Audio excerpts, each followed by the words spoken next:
আসসালামু আলাইকুম, সবাইকে আমন্ত্রণ আমার চ্যানেলে। আশা করছি সবাই ভালো আছেন। নতুন আরও একটি ভিডিও নিয়ে হাজির হলাম।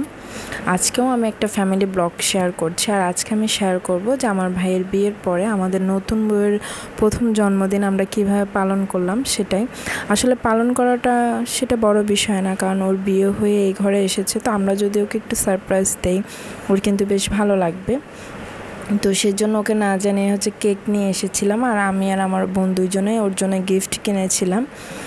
তো সেগুলো ওকে কেক কাটার পরে দিব। তো কেকের উপর দেখতেই পারছেন লেখা আছে ওর নাম শুভ জন্মদিন স্নেহা। তো আমাদের বাসায় আসার পর, মানে আমার আব্বু আম্মুর বাসায় আসার পরে ওর প্রথম জন্মদিন, তো সেই জন্য ওকে শাড়ি পরালাম। আম্মুর একটা শাড়ি পরিয়েছি, সাজিয়ে দিয়েছি, সাজিয়ে আমার বোনই দিয়েছে। তো এরপরে আমরা একটু ছবি তুললাম, আমার ভাইয়ের এবং ভাইয়ের বউর একসাথে ছবি তুললাম, ভিডিও করলাম। তো যতটুকু শেয়ার করা যায় অতটুকু আর কি আমি শেয়ার করছি আপনাদের সাথে। তো এখানে কেক, তারপর ফল এগুলা নিয়ে আসলাম। আর এটা কিন্তু সন্ধ্যা হয়ে গিয়েছে ওই টাইমটায়, যেদিন জন্মদিন ছিল সেদিন সন্ধ্যাবেলায় আমরা কেকটা কেটেছি সবাই মিলে, বাচ্চারা মিলে। আর আব্বু আম্মু ছিল, সবাইকে একটু একটু করে ও খাইয়ে দিয়েছিল, আমাদেরকেও খাইয়ে দিয়েছিল। আর এর পরের দিন আমরা আমার ছোটো বোনের বাসায় গিয়েছিলাম। তো বাসায় তখন, আর ওই দিন আমরা সব বোনরাই গিয়েছি বিয়েতে। যারা যারা ছিল, আমার ভাবি, তারপর আমার মামাতো বোন, খালাতো বোন, যারা যারা ছিল, চাচাতো ভাই, আমরা সবাই মিলে বোনের বাসায় গিয়েছিলাম। আর আমার বোনও কিন্তু আমাদের সাথে গিয়েছিল, কারণ এতদিন তো ও বিয়ে উপলক্ষে আব্বু আম্মুর বাসায় ছিল।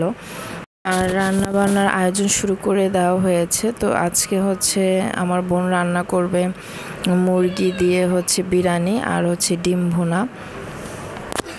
তো সেজন্য ডিম প্রথমে সিদ্ধ দেওয়া হলো, আর ডিমগুলো ছিলে দিচ্ছে আমার মামাতো বোন। তো সবাই এক এক রুম এক একজন বসে আছে, যেহেতু ওদের ফ্ল্যাটটা অনেক বড়, তো মানুষ বেশি আসলেও কিন্তু ওরকম কোনো সমস্যা হয় না। তো আমার যে ভাবি আছে উনিও এসেছিল, উনিও কাজে হেল্প করেছিল, এই জন্য তাড়াতাড়ি রান্নাটা হয়ে গিয়েছে। আর রান্নাবান্না করার পরে সব বোনেরা মিলে বাইরে ঘুরতে যাবে। আমি আর আমার বোন অবশ্য যাইনি, কারণ বাচ্চাদের নিয়ে অনেক কষ্ট হয়ে যাবে। তো ওরা ঘুরে আসার পর আমরা আবার একসাথে সবাই আমার বাবার বাড়ি চলে যাব। তো এখানে বোনেরা মিলে মোবাইল দেখছে, দুষ্টামি করছে। আর এদিকে রায়ানকে দেখতে পাচ্ছেন ও কতটা খুশি। তো দুই চুলায় রান্না বসিয়ে দিয়েছে, জন্য একটু তাড়াতাড়ি হয়ে গিয়েছে। এদিকে আমার ভাবি রান্না করছে, আর এই ভাবিটা আমার চাচাতো ভাইয়ের বউ। তো রান্না বান্না শেষ সব। এখন ওদের যে ড্রয়িং রুম আছে এটা তো বিশাল বড়, মাঝখানে অনেক বড় স্পেস। তো এখানে একটা চাদর বিছিয়ে সবাই মিলে খাচ্ছি। তো এখানে মুরগির বিরিয়ানি, তারপর মাছ ফ্রাই, আর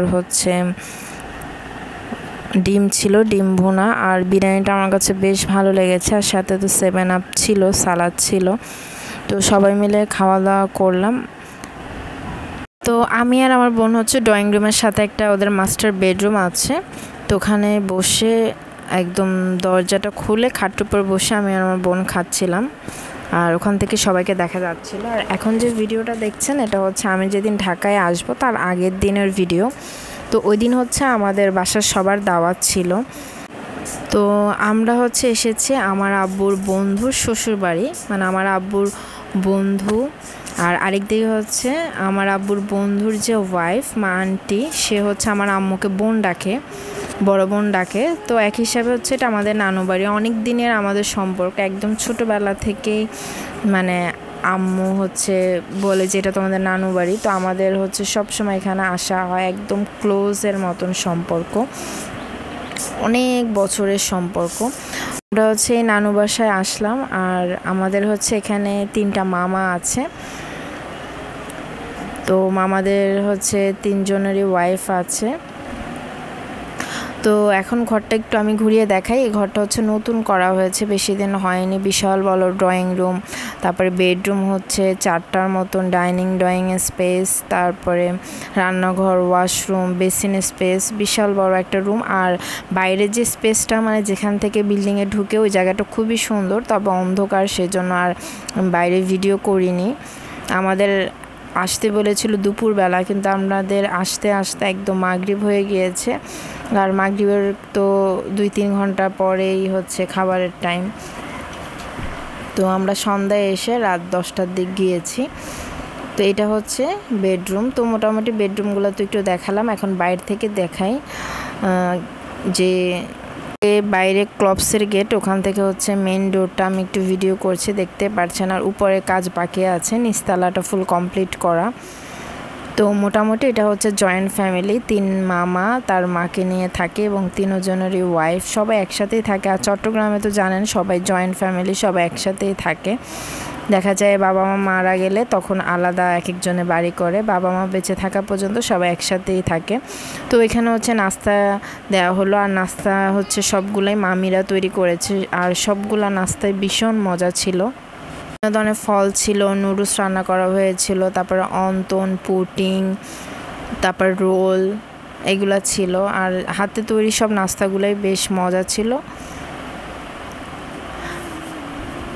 তো আমরা সবাই মিলে হচ্ছে নাস্তা করছিলাম, আর মামিরা তারপরে মামারা সবাই সার্ভ করছিল।